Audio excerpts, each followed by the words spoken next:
Alright, welcome back to another episode of Full Circle, fellow druids. I am going to talk today about the early 2018 meta and what I expect. So this is going to be, this will probably be one of my more rambly videos, and speculative entirely. Well, mostly. And what it is that I want to speculate about is where Circle's going to be in early 2018, and by early, I'm looking at through, like if you're familiar with the school terms here in North America, I would say through the school term, possibly as far up to lock and load. So I would call that, so the first half, maybe give or take. I think we'll see trends towards the end that will start to go.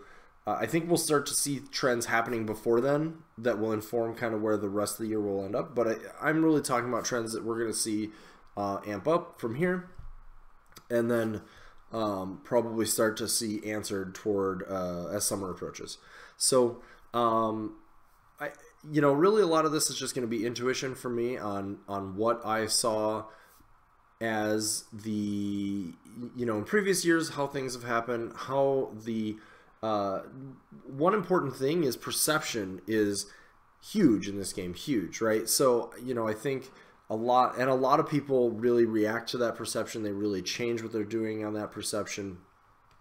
And I don't see any place where this year is going to be different. So there will always be exceptions to this. And, I think there'll probably be a couple places where something unique that I wasn't expecting does crop up. But this is just sort of my...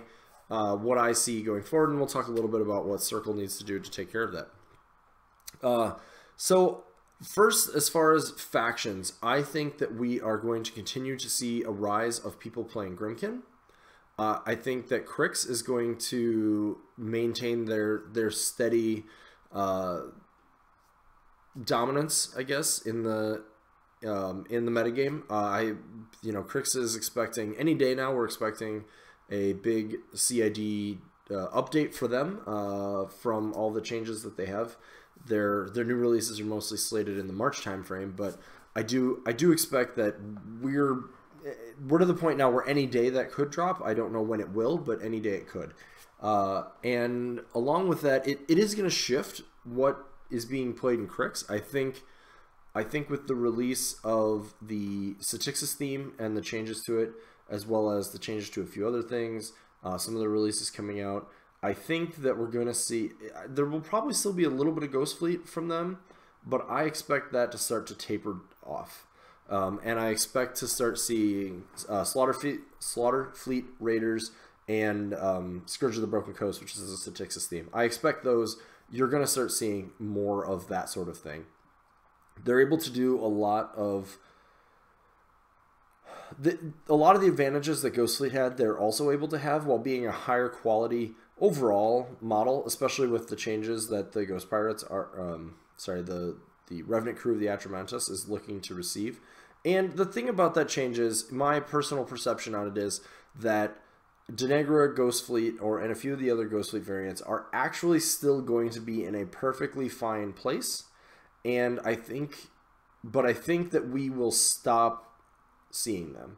And again, that goes, I sort of alluded to this in the opening bit, but a lot of that is perception, right? Stuff gets nerfed, even if it's still fantastic, we will generally not see it for a little while. You can look, as a Circle player, you can look at Una 2. She was played all the way back.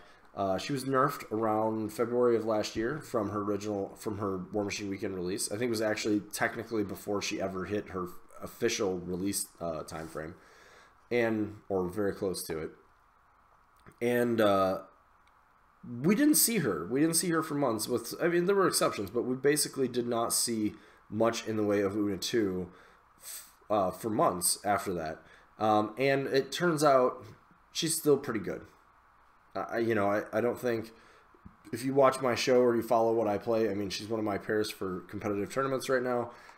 Una 2 is fantastic, and nothing has changed, aside from the Call of the Wild theme force, basically nothing has changed for her since that nerf. So Una 2 probably, we stopped playing her. She was really good. So it's possible Ghost Fleet is in a similar place, but I imagine that Crix will be deviating from her. And I think the fact that Crix has the powerhouse casters that they have, that we're going to see success from those lists, especially because of the people who are looking to play Crix. I think we will see success from those things. And as a result of that success, I think we will continue to see things in those other themes. I don't really expect to see a lot of Infernal Machines, even though I think it's a very viable theme. I do expect to see Black Industries, especially with a couple of the releases that they're expecting. And frankly, another point too, Keith Christensen, who's a fantastic Crix player, who also has a very big audience on the Museum Minis podcast, has talked about that list enough times now that his mere discussion of playing Asphyxious 3 in that theme with 9 Slayers means other people are going to try it too. Especially because it sounds fun to some people. A lot of people who play Crix forever have been wanting a valid list to play Crix Jackson, and if that provides that opportunity, I think you're going to see people do it. So keep that in mind. You're gonna see those played, I think, there. So that's something you're going to want to be prepared for. I think you are going to continue to see, like I said, Scourge and Black Fleet, or I'm sorry, Scourge and Slaughter Fleet is the name of it. And the others will be Dark Host. I think you'll continue to see. A lot of people have gotten those. So something, I'm going to digress here a little bit, but something to keep in mind is that people also play the things that they have and the things that they want to have. That is another facet of what is played. So a lot of people played JVM's Legion list forever, for example, because they thought they looked fun to play. And they were also successful, but when they looked at it, they were like, man, that list looks like fun. So people would play it. The same thing for Will Pagani, right? He describes games back in Mark II of playing Chromac 1, and all of a sudden everybody's playing his Chromac 1 list because it sounds fun and it's strong, right? So those are things that we're going to see. Anyway, so as we evolve that thinking, what we are going to continue, in my opinion, to see is, you'll still see that, right? So, I think the people who are coming back to Crix, who've been coming back over the last 6 months, they already own Statixis Raiders. They already may own a unit of Blood Gorgers. They may already own a bunch of Slayers. You're going to see them play those themes. So I expect to see those increasing, and they're what you're going to want to be considering when you're looking at your list pair. And I'm going to come back to one point that I think, and I've not played enough games with it, but I think is going to be pertinent to that. Additionally, I mentioned Grimkin. I think Grimkin are going to continue to rise. In particular, I think Circle actually has a really strong matchup into Grimkin, but Grimkin tends to do well into Crix if they're prepared, and they do well into Signar. And I haven't talked about Signar yet in the meta, but I guess we'll go ahead and do that now. So as far as Signar goes, I actually think that we're going to see them sort of level off a little bit. There will always be Signar that is present. It's still I don't have numbers, but I believe it to be the most popular faction that is purchased. They're the protagonists of the setting. Absolutely. They're presented that way. They're given a lot of attention. And honestly, even though I'm saying they're going to be relatively stagnant, they have one of the deepest benches of models and casters and options, contrary to what a lot of people may say. I do think what we see out of them for the first time in a while is going to be interesting. I think we're going to continue to see Haley 3 for a little bit, and then I think she's going to start to decline with in some regards. I think we're already starting to see that. Team Canada's Dustin, I think McWhorter is his name, brought Siege 1 and Siege 2. And, I've started to see Striker pop up, started to see Nemo pop up, and Haley 3 has been in there. And I think that as Signar players start to find that she is incredibly difficult to play, and the way she optimally wants us to play, in my opinion, isn't actually great for Steamroller 2017. You have to be incredibly patient. You have to be incredibly thoughtful about what points are being scored, and you have to be able to play that list lightning fast for what it does. I actually think that the list, if you're talking about the list in the hands of a guy like Keith Christensen, if Pat Dunford was back on Signar, a guy like that, Brent Simon. Yeah, those guys can play Haley 3, and they're going to be pretty proficient with it, and you're going to feel like she's the most powerful warcaster in the game because she might be. In the hands of pretty much everybody else, I think they're just going to find that they're clocking a lot and that the meta has answers for them. Because of the fact that Signar, as I said, is one of the most popular factions that is purchased, people still think about them when they're making their list pairs, right? And not to mention, even if you're not thinking of Signar, you need answers to ranged attacks. So if you can answer the ranged attacks from other factions, you're also likely to be able to pick up Signar in the mix. So that's something to consider. But I do think that they're going to sort of level off because I think some of their players, if they can't get Haley 3 to work, are not going to like their other options, even if they're good, and they're going to go to their other options or maybe just, you know, take a break. And again, this is all my take on it. So like this may not happen like this at all, and it may not happen like this in your area. If you're in EU, I imagine Signar is not going anywhere, for example. I think this is probably a little bit more North American. What you probably will see out of Signar, though, is Nemo 3. I think Siege 2 is going to rise. He's already kind of getting a little bit of traction, especially among those Haley 3 players that are finding like, hey, wait a minute, this is actually really, really hard, and I'm not actually winning games. I think you're going to see Striker 2 I've seen popping up a little bit. There was a few lists at ATC. I think Jeremiah Cray is probably going to be tried. I don't know how it's going to work. I'm a little bit torn on on his kit. I think the amount of maneuverability he has is pretty ridiculous, but he is still talking about bringing warjacks that you're going to have a hard time properly fueling. And I think that there's something there, but I think somebody's yet to unlock really the right approach to it. I have some thoughts on it myself, but sorry about that. They're pretty early on. So, anyways, I expect Signar to sort of stagnate, but by doing so, they'll still be present. Grimkin, to roll back where we were, Grimkin has a really good match into Signar. The Sacrifice Arcana alone makes them very strong. Kravitz being really cheap makes it very strong. And just their ability to stack armor and things of that nature. I just don't really anticipate that Grimkin is going anywhere. Not in the short term. And the other thing is Grimkin really prey upon people who just don't know what to do with it. So when you go to a tournament, one of the things that is advantageous to you is if you can find somebody who just doesn't know what your list does and doesn't have an answer for it because they haven't thought of it or nobody plays it locally or it just some trick is in there and you can win the game in 20 minutes, that is amazing because now it means that you've not had to spend a lot of stress, a lot of brain energy, and a lot of effort to win your games, and you're going to be more prepared as the rounds go on to win. Plus, it's just reassuring, right? Like, that game's over, I won, let's move on to the next thing. And Grimkin, once in a while, just is going to do that because you're going to, you know, a Ruin Arcana at the right time that, you know, removes all the spells. I think that's the right one. Sacrifice, again, like, you know, trying to spread damage out, and you kill the wrong model, and suddenly you're dealing with... you know, you're dealing with their whole army completely healed, and then they still have 2 more Arcana you have to deal with, right? And that's before we even get into the specific Arcana and things like that. And even without Arcana, they have the ability to bring a lot of answers, and they're just tricky right now. And people who've played them, more people have the Grimkin players have more experience into other matchups than you have into Grimkin probably. So that's going to be the thing. That said, and I'm sort of going to get to this later, but that said, as Circle, more Grimkin is probably great for us as long as we play smart and are prepared. So that's a good trend for us, but I do expect Grimkin to continue to rise.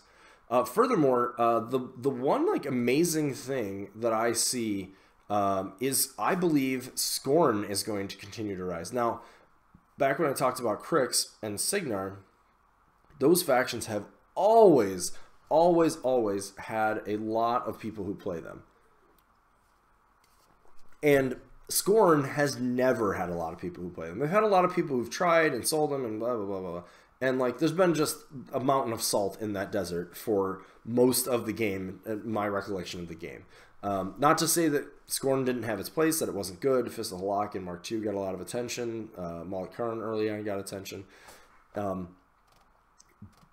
basically, since they got their themes and people started actually playing the Siege Animantrax, you'll hear sometimes referred to as the Derp Turtle. As that thing has started to see play, and Resheth has continued to see play, occasionally Zadesh, with those lists, people have realized just how absolutely amazing that list can be. Resheth is, in some ways, a worse Denegra, and in some ways, a better Denegra one. And the thing is, Denegra 1 doesn't have the type of pieces that Scorn is bringing. It's a little bit different. Resheth can actually play back a little bit farther, which is a good and a bad. And generally, he's just fantastic right now. That list has almost every tool for every matchup. I need to actually I personally wish that I had a local who was playing that or capable of playing that at a high level, because I have no, currently I'm still trying to manufacture what my plan is into that list. And I don't really own the models myself to like play some games with it, to like learn on that side and then, you know, apply the solution to the other side. So, yeah. So, and then let's assume you do have an answer to that list. They're backing that up with one of Makeda 2 with all of the cats, which now is in theme and gets more models. They possibly are bringing Zal 2 in the Immortals theme, which I'm not remembering the name of, with just a whole bucket load of Armor 17 troops with Vengeance that go to armor a bajillion on his feat turn. Oh, and if you do manage to kill all of them, good luck staying alive from the assassination. And this is actually another list that I am not entirely sure what Circle's answer is to it. It used to be, I would have said previously that it was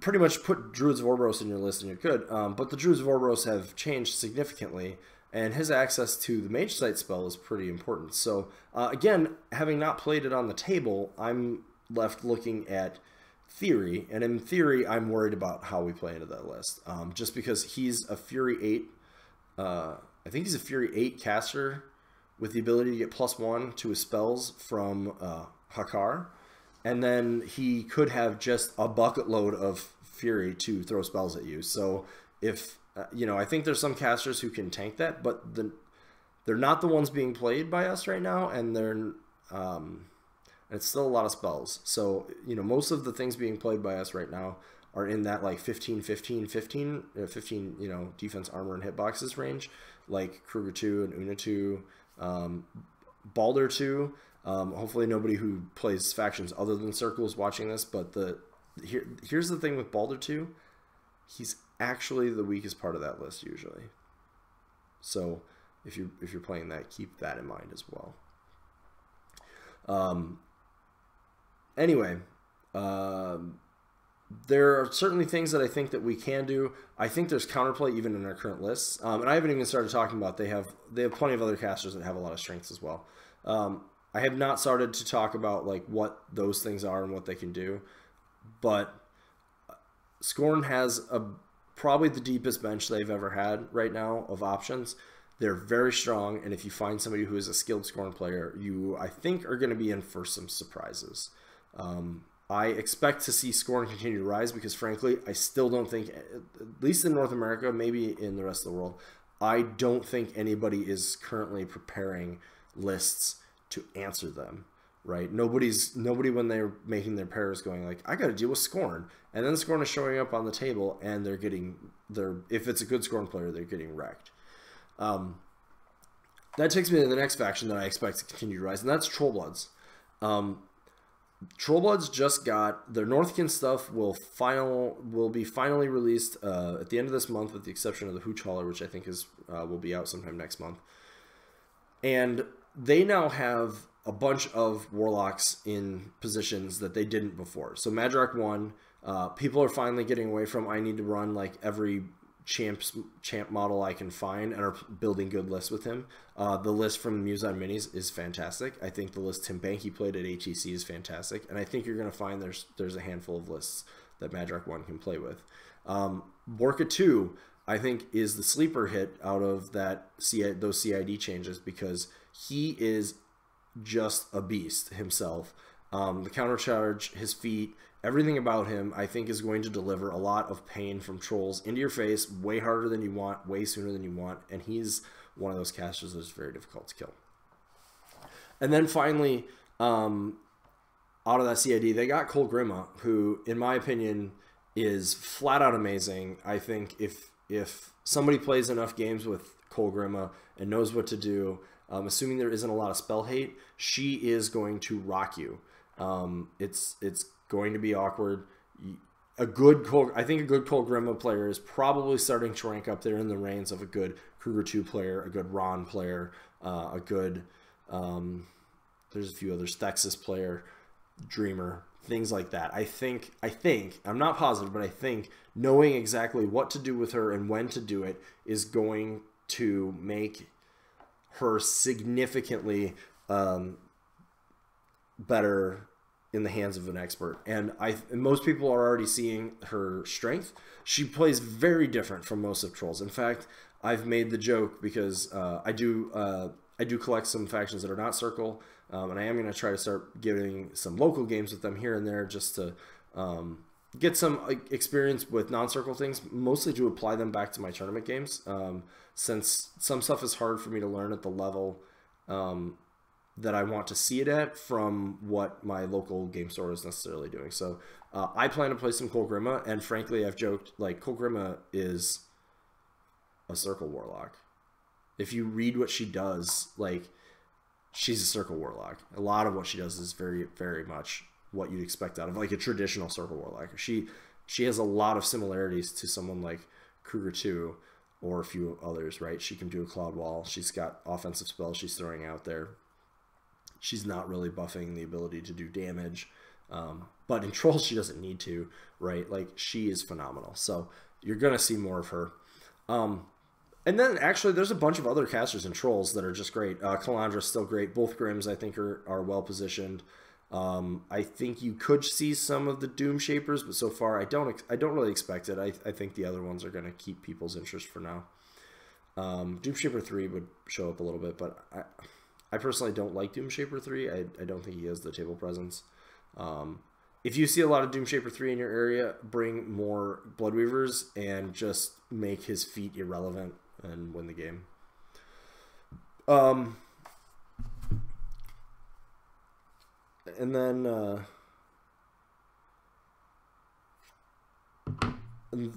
so anyways, I expect Trolls will continue to rise. In the rest of the game, some of the things I do expect to sort of hold stagnant, possibly even decrease. Retribution, I think, is one of those. They had a lot of, I'm going to call it, bad publicity coming out of ATC. They have nobody who's really championing what they do. I think they're fantastic, actually, right now, and I think they're waiting for some people who actually know what Red is doing. I'm reminded a lot of where they were in Mark II. Like, I think they were always strong in Mark II, but people really just... There was a lot of nuance, and I don't play Ret, so, you know, I may be missing it, but there was a lot of things that people were like, well, my matchups seem this or that, or, you know, whatever, and I think Ret has all the tools. They have a lot of good warcasters, but I think their perception is low right now, and I think that Ret is not looking at, we're not likely, if I understand the release schedule, it does not look like Retribution is getting any new models before Christmas this year, nor a CID. As a result, I expect Ret interest to remain low. Convergence, I expect to stay at the very kind of bottom level. I think it's going to keep tapering. The more guns leave the game, the less I expect to see Convergence. One of the big reasons I think they've been successful is their Shield Guard theme force, and that theme force is less relevant if people are bringing melee stuff. And I think melee is on the rise to a degree. So I think we'll see some, and I think it'll be potent when you do, and I think it'll, in the hands of a master like a Jason Watt, it's still going to be very strong. But I don't really expect to see. I expect to see it diminish some. From there, Legion. I expect Legion to start ramping up around the time that their releases are coming out, and that's probably based on the CID schedule and when we know releases for Crix are happening. I think that's going to be around May. And if that's the case, if Legions, and there's a small number of releases, so sometime in April we'll probably, well, it might be before that. So 6 weeks from when this ends, it'll be sometime March maybe if they're on top of things. We'll see the changes to some of their beasts. We'll see the changes to their gargantuans, and then shortly after that, we'll see some changes. With their releases. I think they may ramp up a little bit around then. JVM's not going anywhere, so if you're at a tournament that guy's going to, you better know what Legion does because he's still going to smash you. But I think after that, we're going to see some people trying some things. I think it's going to be a slow. I think slowly we're going to see Legion creep back up. It may not be until like War Machine weekend of this year that we finally see Legion back in the hands of not JVM in any capacity. That leaves Protector to Menoth. I think they're a good faction. I think we're going to still see some of them. I don't think we're going to continue to see. I don't think they're rising. I don't know that they're falling, maybe very slowly. I think a lot of their players have played a lot of Amon, and I think the game is catching up to that a little bit. And they don't really seem to have a ton of strong follow-ups to that. They do, but I mean, not that people feel like they feel that that's the case. That said, John Damaris and Mike Prier probably are going to continue to champion that faction, and as a result of that, we will probably continue to see them because of the perception again. But I don't see large numbers of Protector coming out until they get their CID, which I don't think that will drop in the time frame that I'm sort of talking about this for, much like Circles. And then Khador, and I think as long as Crix continues to be popular, and to a lesser degree Grimkin, Khador's gonna be in this strange place. I think they're going to stay mostly neutral, maybe lose a little ground. But the thing is, they need to find a good answer to Crix that answers a few other things, and then have another list that is playable into the rest of the game. They feel to me like they're finally starting to get back into this area where they play too fair of a game, but their numbers are so good. So I don't know. It feels to me like that's what's starting to happen, right? Crix is starting to come back, so the Khador Jacks are starting to lose some effectiveness. And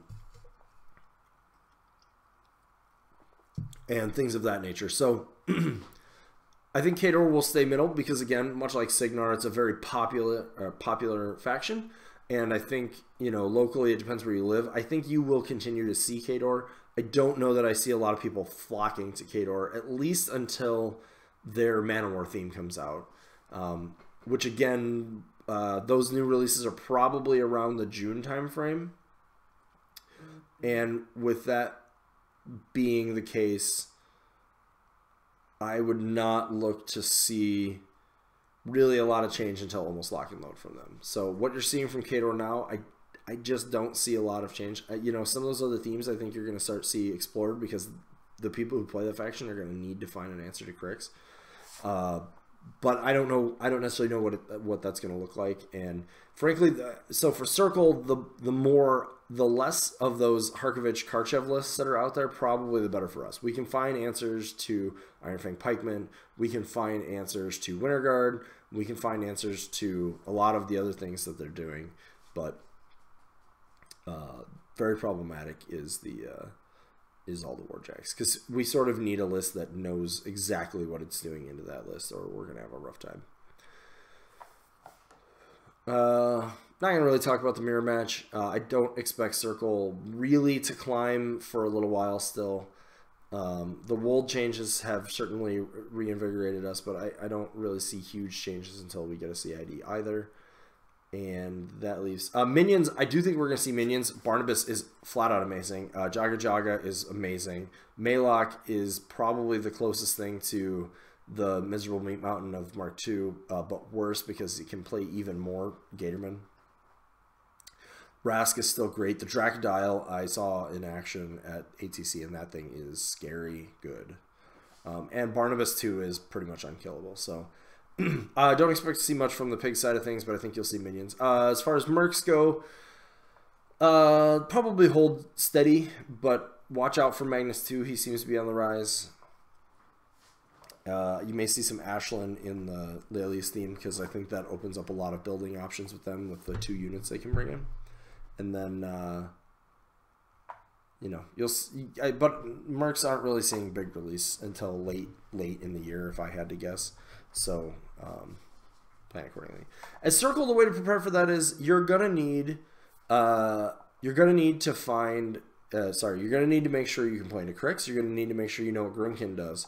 Don't forget how to play into stuff like Signar. If you have a lot of Nemo 3 in your area, I recommend Windmill Slamming Kruger 2 down. As far as Grimkin, there's a lot of things that can play into them.